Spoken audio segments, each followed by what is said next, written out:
how to choose which social media platforms to use for your businesses are a few questions you can ask yourself. You start with: which social media platform will work best for you and your business? Think carefully about which platform your potential customer is on and focus on those specific platforms. Secondly, also think about what your competitors are doing.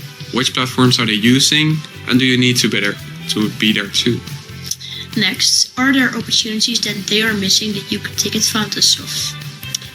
4. Next question is: where is your target audience and what do you want to achieve? Make a plan before you just become active on all platforms. Each specific target group has its own reasons for purchasing.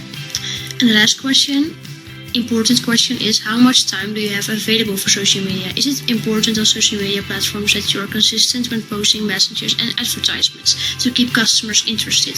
Spending enough time on social media is therefore very, very important.